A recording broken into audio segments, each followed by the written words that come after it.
Good morning and good afternoon, everybody. Welcome to the session, Jack and the Tech Giant, Freedom of Expression in Tech Era session at the 2020 Asia Pacific Regional Internet Governance Forum. This session is about big tech and freedom of expression in Southeast Asia. And by saying big techs, we mean tech giants, companies like Facebook, Twitter, and Google. However, this session particularly focuses on Facebook due to the impact of the platform in the country in this region. But there will be other app mentioned as well. According to the Internet World Stat, there are about 3 million Facebook users in 10 nations in ASEAN, which account to about 60% of the population. So that's why it's really important to talk about it here. And we've seen the impact of Facebook in the country in Southeast Asia, and it has been well documented in the media. Actually, we've heard about the Rohingya genocide in Myanmar as a result of online disinformation on Facebook, and it has gone into offline violence. We have heard about the troll in the Philippines, in which Facebook has been used as a platform to spread disinformation as a filter bubble as a result of Facebook algorithm. These are some examples that have been in the media, and this is why we decided to host this session to talk about this situation. I'm Ploy, by the way. I'm a founder of a human rights organization called DigitalReach, with a look at impact of technology on human rights in Southeast Asia. Our work includes freedom of expression and information, digital privacy, and digital security. And I'm here with four experts today who will share with us about the situation in the country they're working on. I would like to introduce you to Liza Garcia, the Executive Director, Foundation for Media Alternative from the Philippines. Kirsten Thein from Singapore. She's a former editor-in-chief of New Narrative, now a freelance journalist and the curator of We the Citizen, which is a weekly newsletter about Singaporean politics, social justice, and civil society. Kirsten, just feel free to post a link here in the chat box. Yadanar from Free Expression Myanmar, and Mathieu Pallerin from LICADHO, who has been with LICADHO for 16 years and can share with us about the situation in Cambodia. So let me guide you to the session structure a bit before we start the discussion. So this session will be in the chatting style. So we will talk about the impact of Facebook and policy, other tech platform as well, and what should be done in terms of regional stakeholders. This part will go on for about 40 minutes, 3 rounds of questions, and then we can have the Q&A, and I'll close the sessions afterward for Q&A. For Q&A, the API IGF Secretariat will guide you on what to do if you want to ask questions. So we will start our discussion session now. This question goes to Liza. So Liza, we know about the impact of Facebook in the Philippines on freedom of expression and information. This includes the rise of troll in the country, which fuel the spread of disinformation, which can manipulate people. We have seen the effects it draw on the harassment of those who are government critics as well. One thing is that independent media is at great risk in the country from being shut down or harassment, which can also increase impact of toll. In this case, what has been done by Facebook so far, and what is your view on how Facebook can increase more effort, and also maybe other tech platform as well in terms of supporting freedom of expression and information in the Philippines? Okay, thanks so much, Ploy. So, first of all, I would say that it's not just in the Philippines. It's not just independent media that is at risk. Perhaps some of you or most of you must have heard of the many cases filed against social media news site Rappler in the Philippines, its directors and staff, and Maria Ressa, who is our speaker, of course, for the closing session of the APR-IGF. So a guilty verdict on cyber libel was handed down for Maria and one of the former researcher writer of Rappler by the court in April this year during the height of the pandemic. And then a month after that, in May, the country's largest television station, ABS-CBN, was forced to shut down after Congress did not renew its congressional franchise. And alternative media sites as well are being targeted with distributed denial of service attacks. And journalists are being red tagged, they're being called communists, etc. So freedom of press freedom in the country, in the Philippines, is really under attack. Journalists are being discredited And the trolls online are hijacking the narrative of what is freedom, what is democracy, etc. And it is often in the social media platforms where trolls, haters of those who say something critical about the government thrive. But in fairness, of course, to Facebook, they have taken down several pages or sites that are known to be spreading false content, citing, of course, coordinated inauthentic behavior. So last year, there were two big takedowns in January and March. And just recently, a few days ago, Facebook actually took down several pages originating from China and the Philippines. Again, for CID, saying that these fake accounts are part of operations to mislead people. Yeah, and some of the pages that were taken down were purportedly being managed by military officers who are trying to discredit civil society in the country. And even last night, I was listening to the speech of President Duterte. He actually hit Facebook, saying that for their policy, he says that they're blocking government efforts. And there was some sort of threat on Facebook. Okay, again, in fairness to Facebook, they, aside from the takedowns, they've also initiated media literacy training in the country. So we have this they have this program called DigitalReach in the Philippines. And I'm sure you must have heard also of that Facebook also hired a human rights director, and they have conducted human rights impact assessment. But what I do hope is that they also implement the recommendations of the assessments that they conducted in different countries. In Cambodia, they did one, Sri Lanka, I can't remember the other countries. But yeah, I think that we shouldn't just be talking about Facebook here. It's not the only social media platform that we should be concerned with. In the case of the Philippines, for instance, we just commemorated the 48th anniversary of the declaration of martial law in the Philippines. Not because we're celebrating it, but because we do not want a repeat of history. We do not want a repeat of the abuses and the atrocities that happened during that time. We have to learn from our history. However,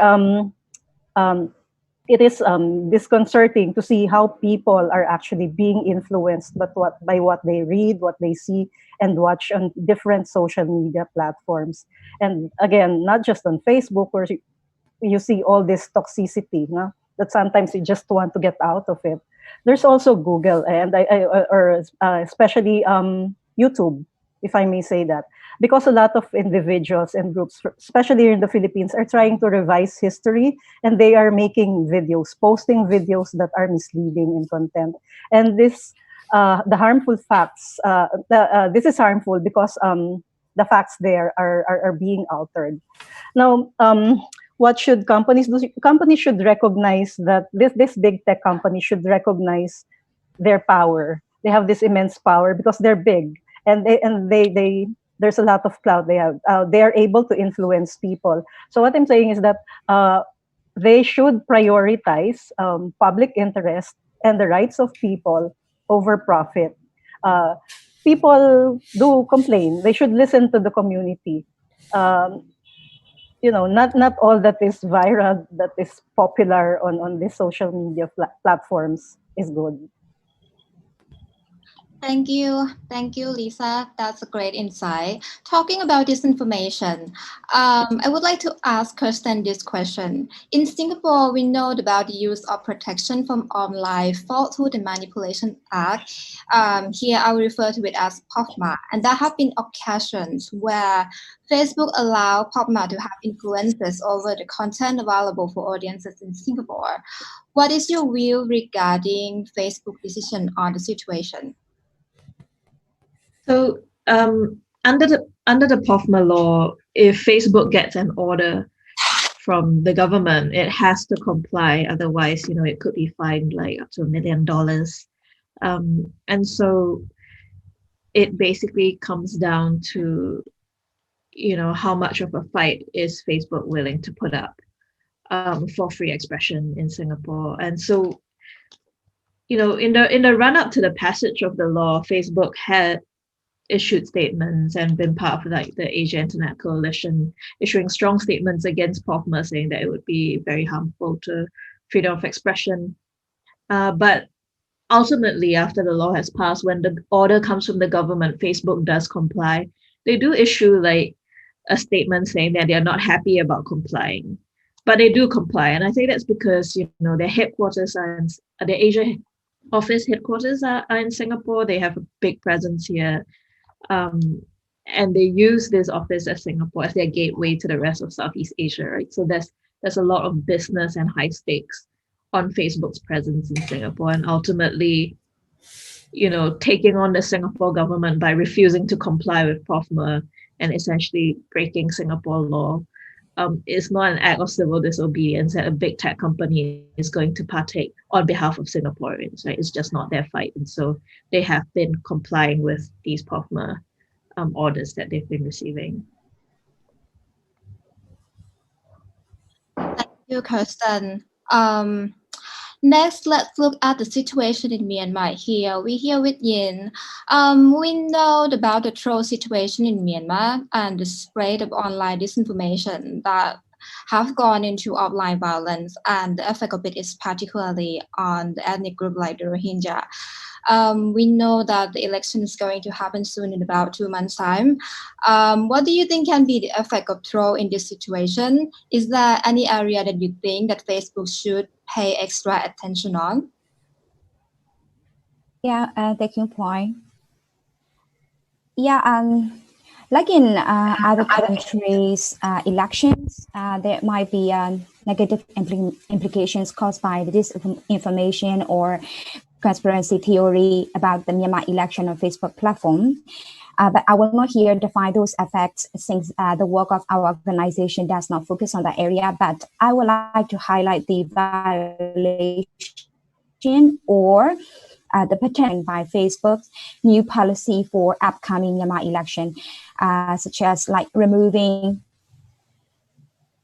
misinformation that could lead to voter suppression or damage the integrity of the electoral process, and paid for by discovered by Facebook in the Facebook ads policy. It is good that Facebook is taking care of the election, and especially the plan of out of context image. If they are about to share the photos and that are over 1 year old and could violate a Facebook policy, for example, rather than restriction the users not to share. However, we have not known yet on what basis Facebook defines the certain content is misinformation or rumors. It cannot just rely on the documented information to fact check, because some user content might say the truth, which are not formally or officially documented because of the chronic censorship scheme by the Myanmar military and Myanmar government. But Facebook might define them as misinformation, unfortunately. And also, besides like some posts or comments which campaign not to vote, for example, might affect the election, but it is still legitimate in democracy as a strong political statement. I'm worried if the removal of misinformation is rather subjected and will copy the Facebook old problem of over and under moderation. And when it's come to the Facebook and new ads policy on the Myanmar election, on the one hand, it is good for public interest to know what political parties are using ads, who pays for the political party, and how much they invest in certain posts, etc. But on the other hand, it's a blanket policy which also implies on the human rights group like us imposes risks from the government surveillance to the legal threat by the government for the person who pay for the ads. In Myanmar, there are many undemocratic criminal laws, for example, like currently 6 criminal defamation laws, sedition acts, etc., to punish the human rights defender for his or her hate speech, which makes the government very uncomfortable. So during the election, it is very critical for us, individual human rights defenders and right groups to point out the failure and errors of candidates and political parties. But when a human rights activist has to publicize his or her name on Facebook ads, which will be stored for 7 years in their Facebook researchable at library, it is like Facebook is facilitating the government in punishing the right group, I would say. And it is okay for us to provide our name and our ID to Facebook as a requirement between the company and its client. But we are very concerned about our freedom and security after free speech when our names and IDs are shown to the public on Facebook like that. Thank you so much, Jin. This is really great to know based on the local perspective. Yeah, election is foundation of democracy and it's important to be free and fair. Let's talk about Cambodia next. Mathieu, we have seen the effect of disinformation on Facebook platform that has resulted in some government critics and activists having to flee the country because they are concerned of their own safety.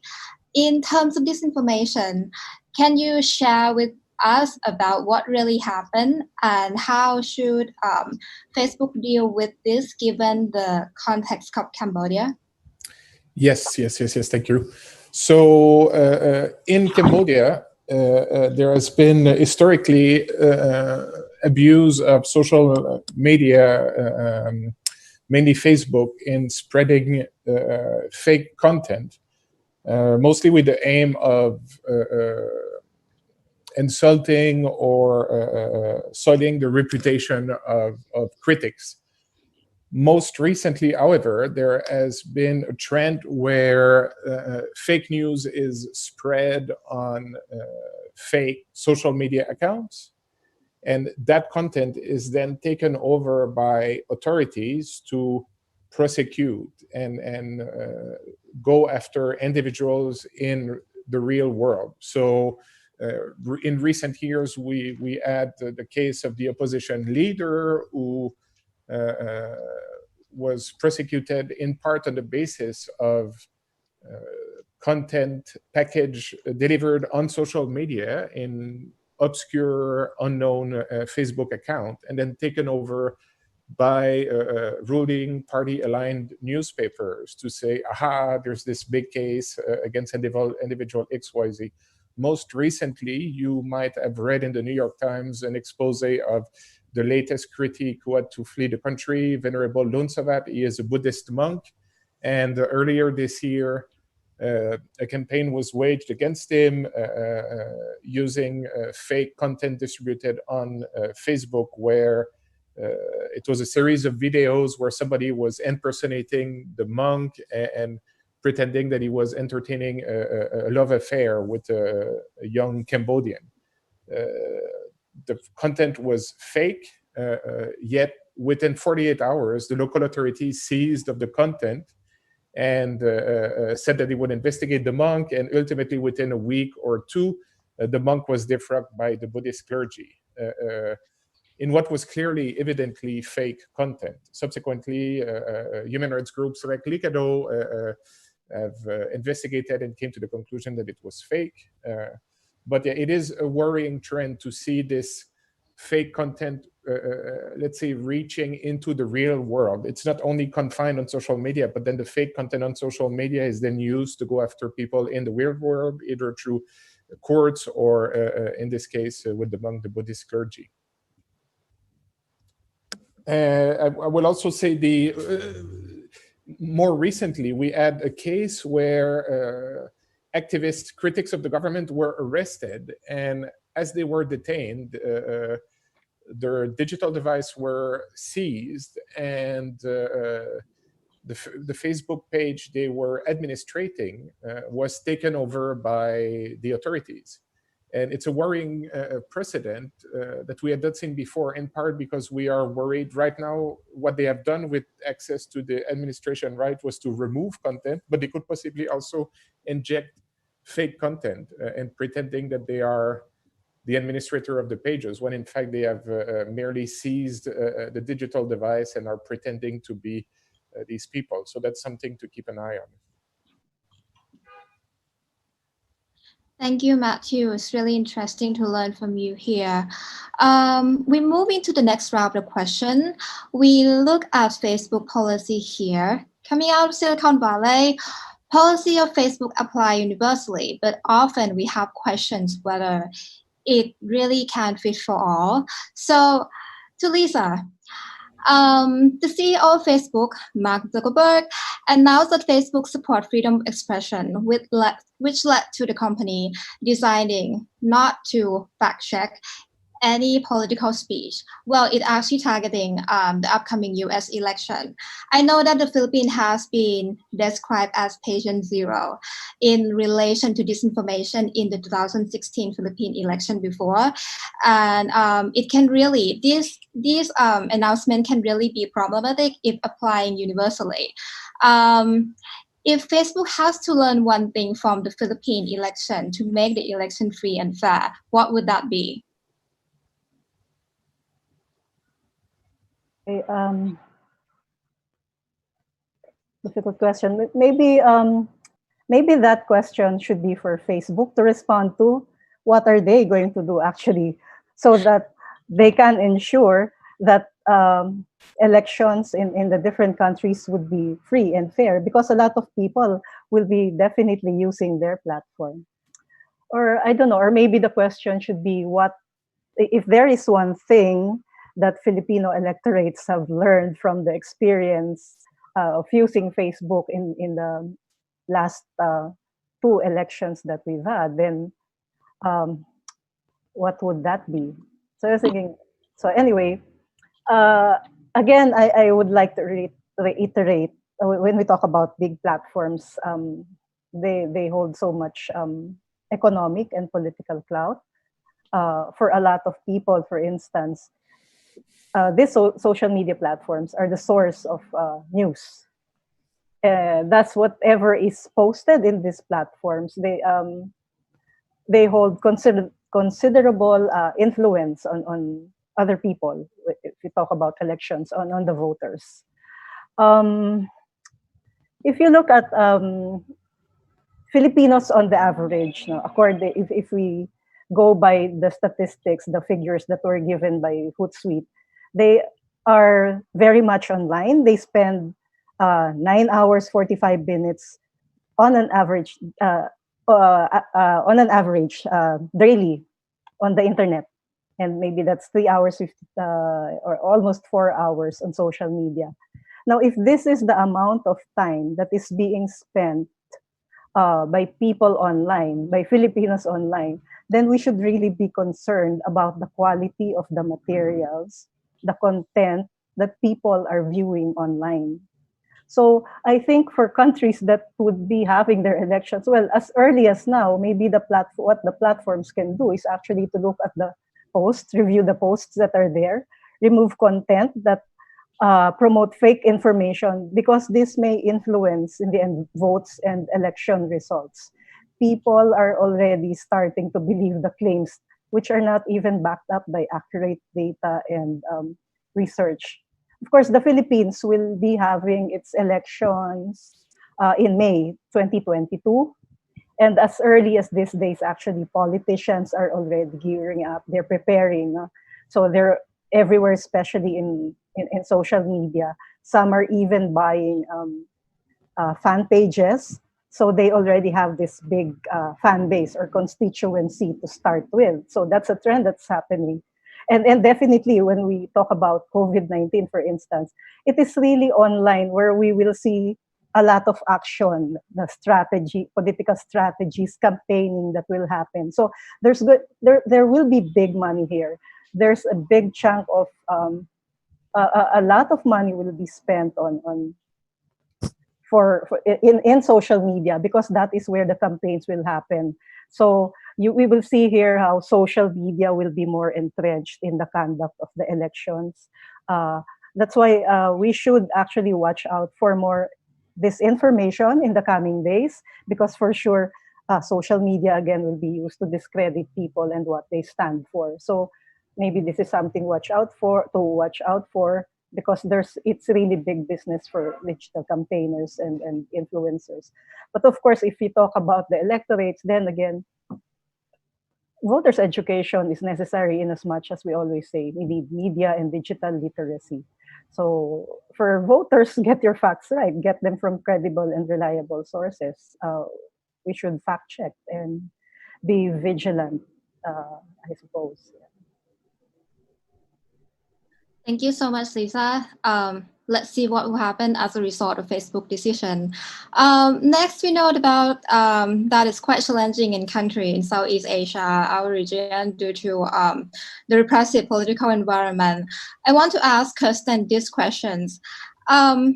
POFMA has been criticized as a repressive law because we know that it shouldn't be a responsibility of the government to decide what is fake news and what is not, particularly in the situation where the government has been criticized for suppressing FOEI in the country.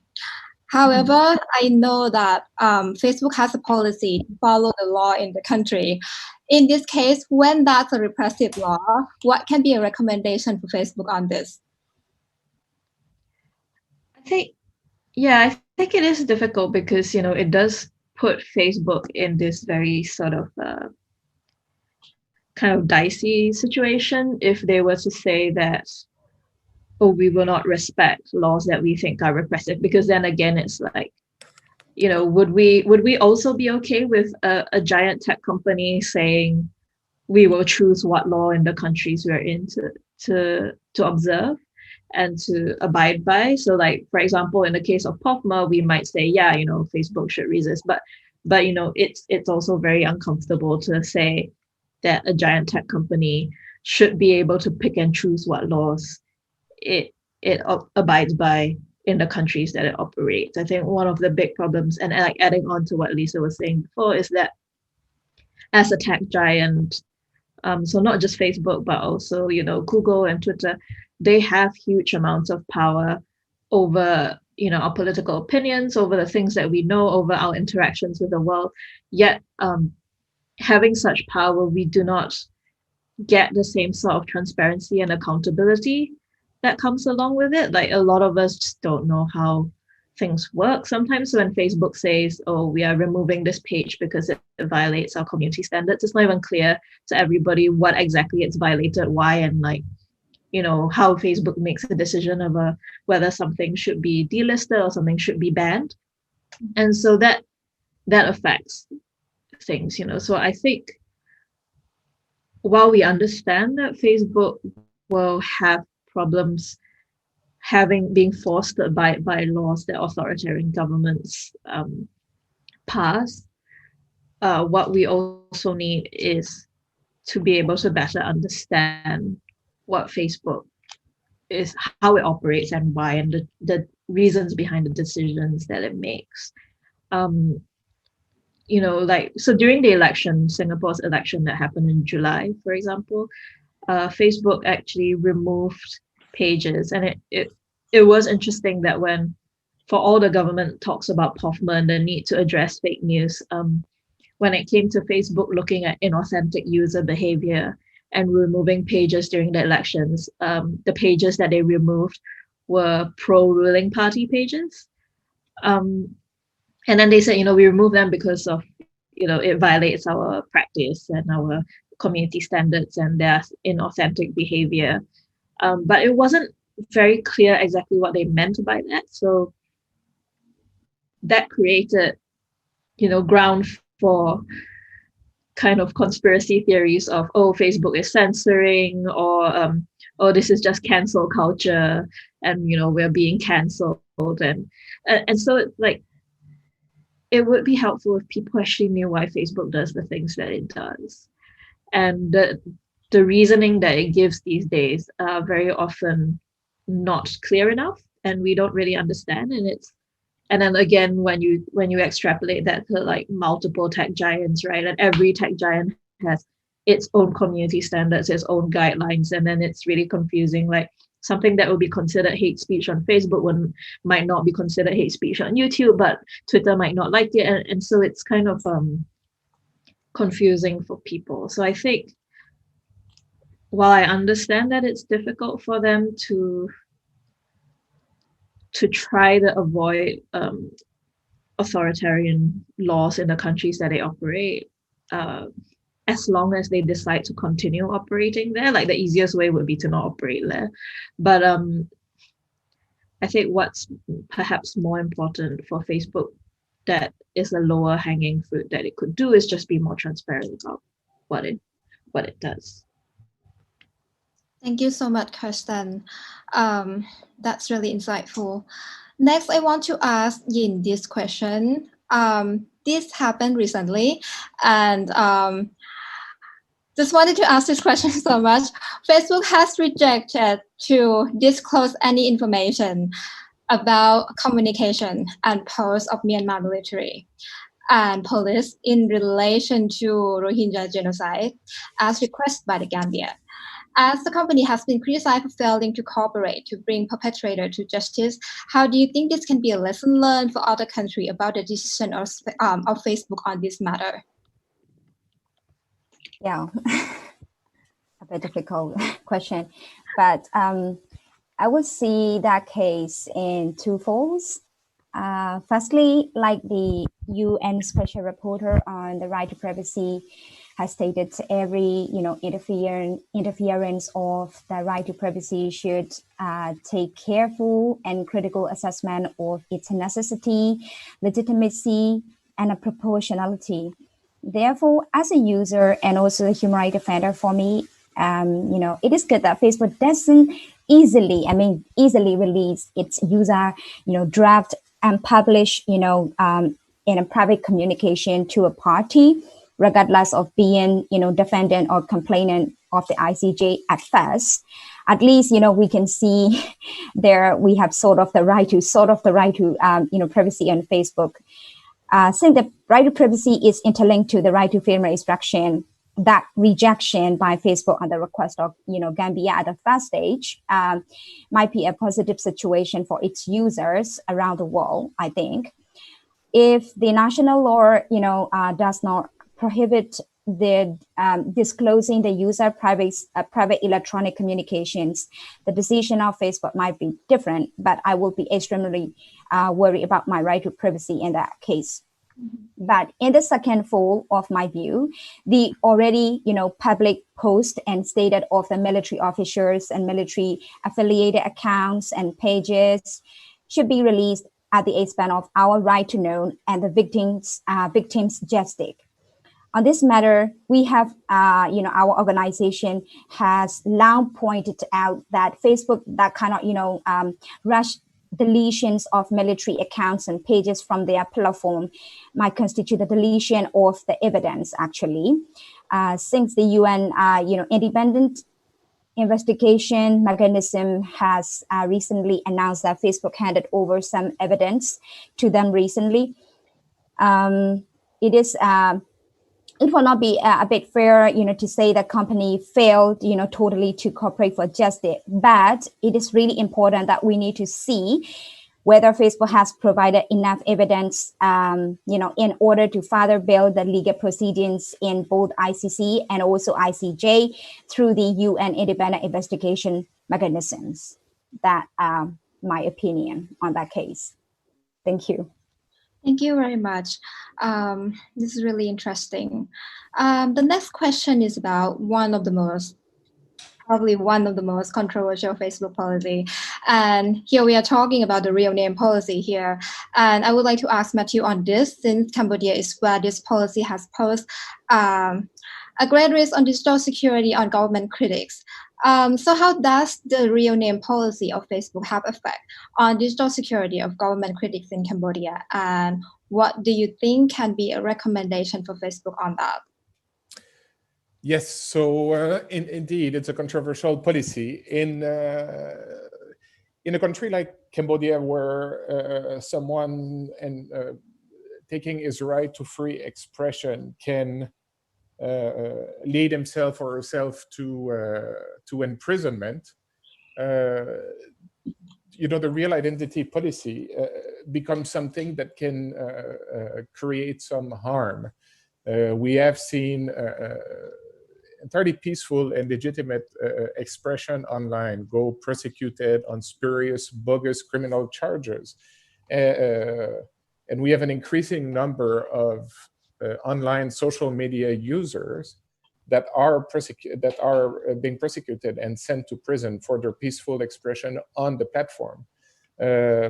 So while in some countries, balancing the pros and cons of anonymity on a social media platform versus trying to push for a real identity is different. I think it's important for social media platform to be able to be more aware of the local context, and then in each local context, identify whether a real identity policy can create more harm than good. And so again, applying the good old do no harm policy would probably have the real identity policy in a place like Cambodia suspended, at least that there's not this insistence to provide one's real identity and at the expense of risking arrest, persecution, and jail time. Similarly, for example, another not as much a policy as something that social media platforms, including Facebook, have been quite insistent on is this two-step authentication through mobile phone numbers. Again, I can see that in a market like North America, it has a lot of positives. But in areas where mobile operators can be co-opted or are accomplices to people who seek to repress and suppress critics, this can become dangerous. As we've seen in Cambodia, the number of social media accounts have been hacked using the phone number as recovery mechanism, and that the code was intercepted, and activists and critics lose their accounts or are secretly spied upon for weeks, if not months. So I think that each policy have pluses and minuses, but there definitely needs to be more attention put on the local context to see in each country whether the policies can lead to more harm than good. Thank you so much, Mathieu. Last round before we go to the Q&A, I have only one question here, and in which speaker can take turn to answer. As we know that it's really challenging to rely on the national government in the region on human rights protection. Given that big tech is so powerful like this and its impact on human rights, do you think that it is necessary for the regional stakeholders like ASEAN or Asia to act? What can be the recommendation for them in order to hold big tech accountable? What do you think that is the necessary mechanism that is missing? Probably Lisa would like to go first. Okay, so I'm not really sure if regional mechanisms like ICHR and the ASEAN can do something to regulate social media platforms, etc. Because they operate in countries, and then but what I do know is that these regional mechanisms can actually start looking at digital rights issues because so much is happening in the region. There are declarations coming out in the region. Maybe this mechanisms, the ICHR or the ASEAN, can start looking into that and promote people's rights in all spheres, including the digital sphere. Definitely, we have to make the platforms accountable because they're just so powerful, even bigger than nations. And I agree that one of it's difficult actually to do that, but I think Kirsten already mentioned the issue of transparency. They should be transparent in what they do when the process.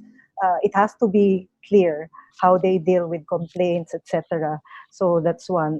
And again, as I mentioned, although this may be difficult, I hope they will abide by. There are international rules, standards on human rights.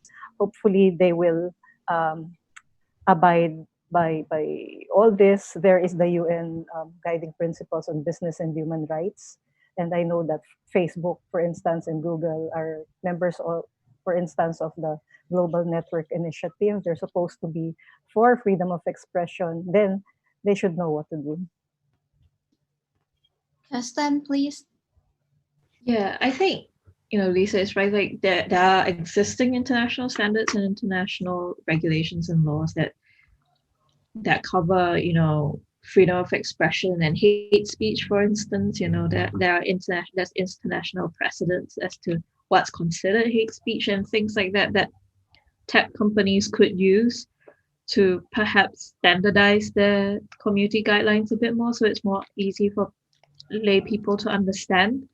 So it's not like they have to reinvent the wheel. There's already things out there that they could use as guidelines, and similar for regional bodies like ICHA or ASEAN. There's already international laws and regulations and principles that they could refer to when they are interacting with these tech companies. I'm not hugely optimistic about ASEAN or ICHA because they are still, the way they function still makes them very much within the power of the governments in the region. And if we already can't work with those governments, then it's very hard to work with ASEAN and ICHA when the reps are basically these governments.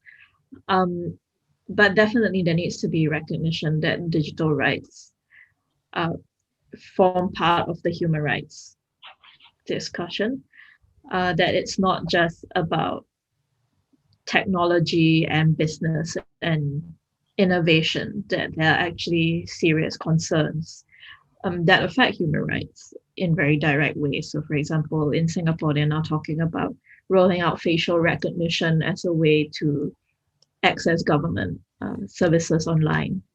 And it's always framed as, oh, this is innovation, this is good for business, Singapore will be the first in like the region, good for reputation. But we always leave out the human rights angle. And I think that needs to be emphasized a bit more throughout the region, that this is as much an issue that needs to be discussed and needs to be assessed when we roll out anything new as, the business angle, the profit angle. Thank you, Kirsten. Yin, you have any opinion on this? Yeah. Hi. And the recommendation issue, the recommendation parts. Like Liza said, we have this ASEAN and ICHA. They have also ASEAN declarations and, the charter, etc. So they should know what they should do. So, from my point of view, I would not recommend or advocate that ASEAN or ICHA either, both of them to add something for our rights, digital rights, for 3 reasons. The first reason is because I'm not convinced that the non-interference policy or, their consensus value of the government of ASEAN is successful so far in protecting our, non-derogatory rights, let alone our humans, the freedom of expression or information rights on the digital platform. And the second reason is because that both ASEAN and ICHA are not independent court. Though, in the ASEAN Declaration, the Article 23 of the ASEAN Human Rights Declaration already repeat the Article 19 of the UDHR. But our civil and political rights, the 2 rights that we are discussing right now, the freedom of expression and right to information, are reality, violated by those tech giants. And the lack of that, judicial mechanism in ASEAN regional system cannot hold the tech companies accountability. But, even if there is a regional court at ASEAN level, I would be really worried about the independence and integrity of the judges from some ASEAN countries, including my country, Myanmar. And another reason is that, every international regional human rights mechanism has to rely on domestic law, in protecting individuals' human rights. This is why I will relentlessly advocate the Myanmar government to reform the domestic legal framework to fully protect the right to freedom of expression and information, so that it can protect its people, right from the tech, giants like this, to some extent. Also, I would like to recommend to Facebook to improve their community standards in line with the international human rights law, not just only, words, but also implementation. in regards to the other question, like, what kind of, necessary mechanism is missing? I think in that case, social media council or the self-regulatory body is necessary. Like many people have already mentioned that. So though there are some challenges might come in, applying or social and cultural norms of each country in the later, I believe it is far better than our government regulation and company regulator council, for example, Facebook oversight body. Okay, we have to wrap up. Mathieu, your turn. I mean, I will maybe just take 1 second. I think for calling for ASEAN and AICHR to regulate, I think one has to be very careful what one wishes for. I think I do not think that ASEAN as a regional body had a track record that would fill us with confidence when it comes to safeguarding the basic freedoms of expression, access to information, or in the real world. I don't know why they would do a better job online. So I would just keep it at that. I think it probably would be better among civil society groups to maybe strengthen a regional voice to create some form of civil society-led pressure for big tech to reform. But I would not pin our hopes on ASEAN on this one. Okay, thank you so much, Mathieu. We have, well, it's now 1 here in Bangkok. Next we go to Q&A. The Secretariat has already provided you with instruction of what to do if you have questions. So if you have questions or comments, please use the function raise a hand, and in which you get to speak. But I have seen some questions line up already. So I will pick the questions for the panelists to answer. Let me see. It's from Chanprasert. To a country where Facebook has a policy office, how's Facebook relationship like with civil society actor, particularly with human rights defender? How do you think this engagement can be improved? I think this one can be answered by Kirsten. Yeah, so there's a large Facebook office in Singapore. There are occasional meetings with civil society. So for example, in the run-up to POFMA, I understand there was, interaction between Facebook and civil society actors, but I feel like it tends to not be that robust, and I think it could be much better. Like Facebook could do with a better and deeper understanding of things of civil society experiences and why activists are particularly worried about certain things that might not be immediately apparent to other people in the country.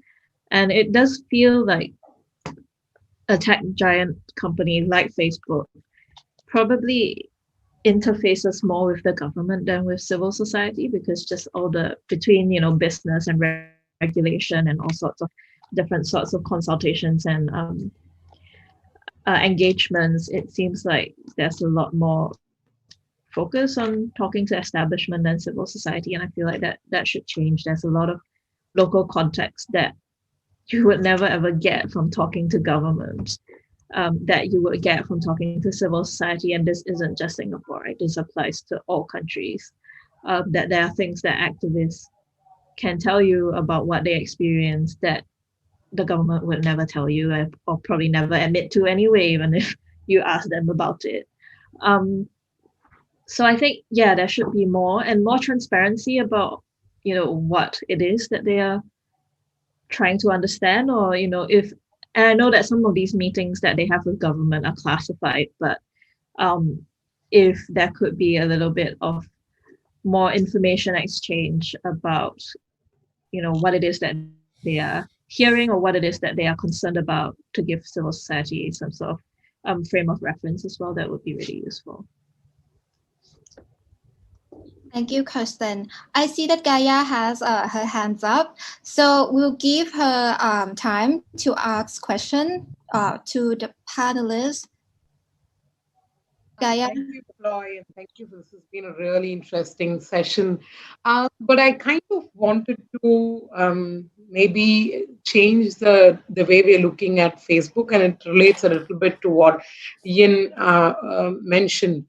Now, in many instances, the way we talked about Facebook is as if, and it's true, is about the volume of content they have to regulate, that being difficult for Facebook, or this complexity of national law, whether to follow or not. But there's a whole other side to Facebook that sometimes is missed, which is willful complicity. Um, in the case of India, for instance, we clearly could, the Wall Street Journal revelations showed how officials within Facebook purposefully decided to not take action against hate speech because it would impact their business prospects. At least in the case of Myanmar, they were able to say that they missed it, or they didn't have the right understanding. But in the case of India, they knew what was happening and they decided to allow that kind of hate speech to stay on.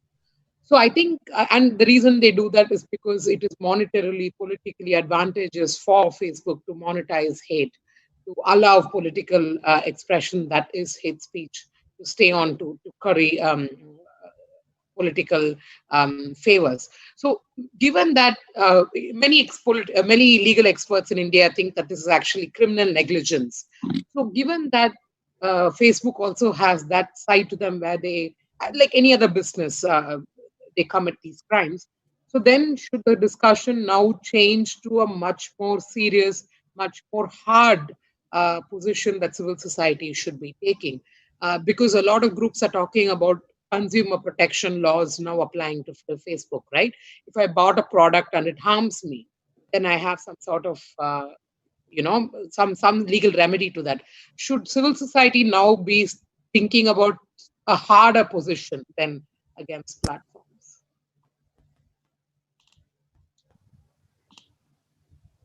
Thank you, Gaia. Thank you for your comment. We have this question from Anu. In the event of ASEAN and Asia as an institution, might not be provided bigger magnitude to address digital rights issue in the region. Are there any alternative platform that we can utilize to introduce, for example, regional guideline on digital right or business conduct for tech company, and to some extent, both ASEAN and Asia to move towards the direction that we want? What the panelists think on this?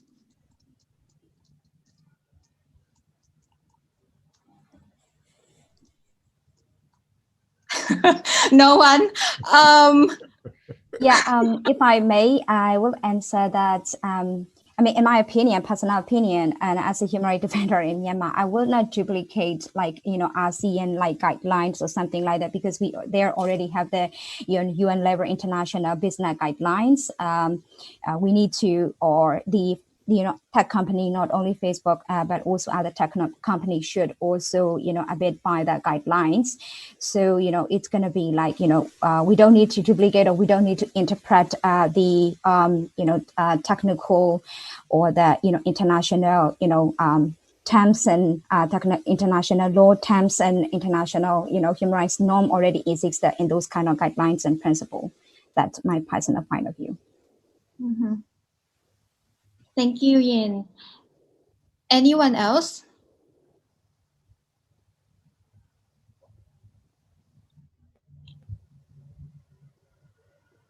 Not on that question, but on Gaia's intervention.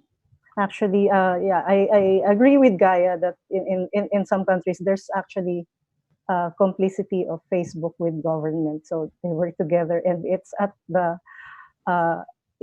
at the expense of people, of their rights, and it's because they're working on a business model.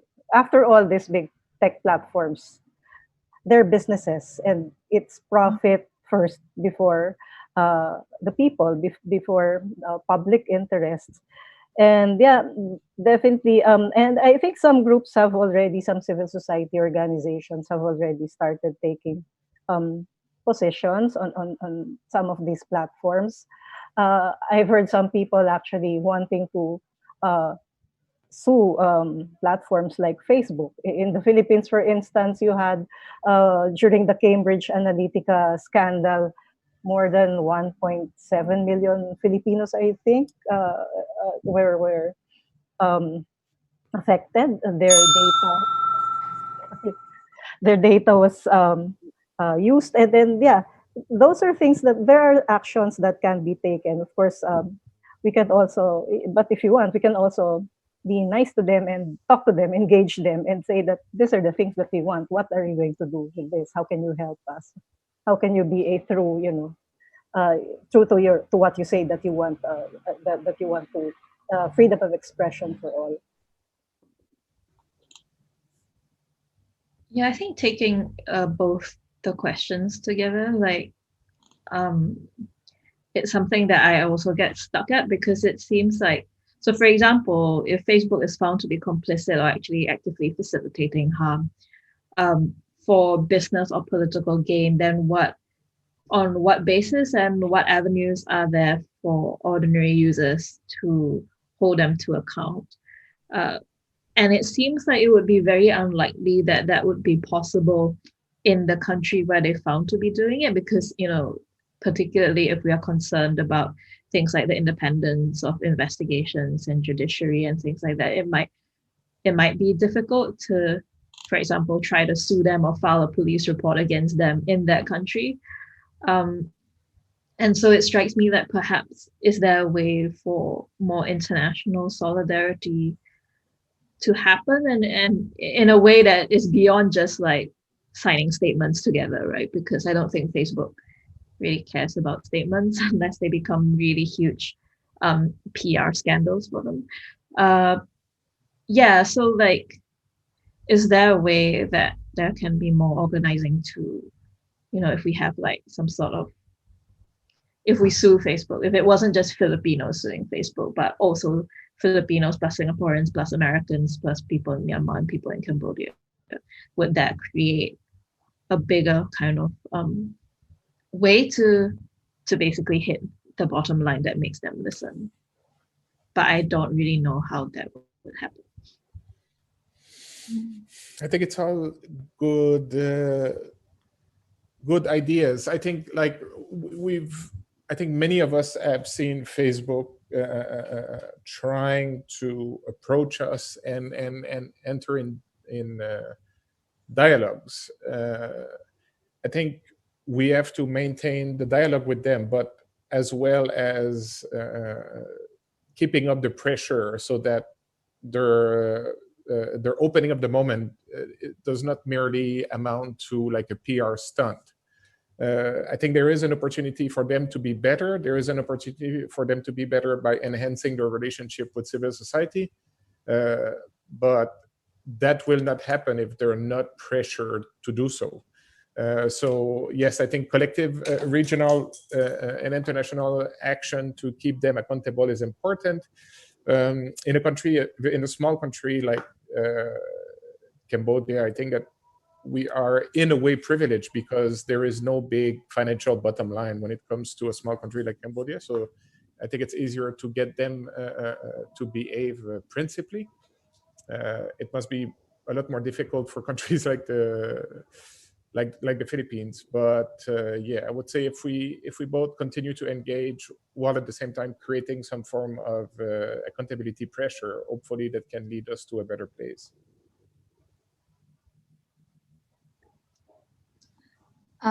Is there any comment? One last comment, because we are about to reach time. If not, I would end with the closing remark. Okay, so I will have to say that we have a really rich discussion here and great Q&A as well. And I would like to thank all the 4 panelists so much for their time and energy here throughout this 1 hour. Also, thank you all the participants for being here with us. Sometimes I speak very fast, sorry about that. And I really hope that you found this session interesting. Unfortunately, the fun is over and we have to end the session now. Please keep yourself safe. Don't let your guard down during this time of the pandemic. So have a great day. Bye. Bye. Bye. Bye.